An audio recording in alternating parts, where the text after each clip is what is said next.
તો કેમ છો? મજામાં? મારું નામ કૃપાલ. તો આજે મેં ખૂબ જ સરસ વાર્તા સાંભળી, જેમાં એક વ્યક્તિ હતો અને તેની પાસે એક શિકારી કૂતરો હતો. અને તે શિકારી કૂતરો આખા વિશ્વમાં એક જ એવો કૂતરો હતો કે જે પાણી પર ચાલી શકતો હતો. અને તે વ્યક્તિને પોતાના કૂતરા ઉપર ખૂબ જ ગર્વ હતો. ત્યારબાદ તે વ્યક્તિએ પોતાના મિત્રોને બગલાઓનો શિકાર જોવા માટે આમંત્રણ આપ્યું.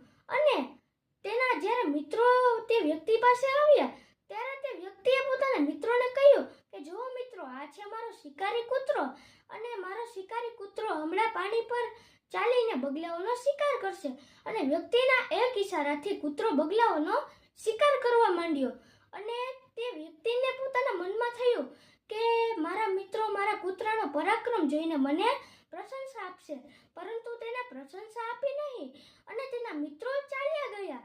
ત્યારબાદ તે વ્યક્તિએ પોતાના મિત્રોને પૂછ્યું કે મિત્રો, તમે મારા કૂતરામાં કઈ વિશેષતા ન જોઈ? ત્યારબાદ તેના મિત્રએ જવાબ આપ્યો કે તારા કૂતરામાં કઈ વિશેષતા તો નથી, પરંતુ તેને તરતા નથી આવડતું. તો આ વાર્તામાંથી આપણને શીખવા મળે છે કે આપણા સમાજની આસપાસ ઘણા બધા એવા નેગેટિવ લોકો હોય છે જે હંમેશા સારું પાસું નહીં પરંતુ નબળું પાસું જ જોવે છે. તો આવી જ નવી વાર્તા સાંભળવા માટે નેક્સ્ટ વિડીયો જોશું. Thank you. જય હિન્દ, જય ભારત.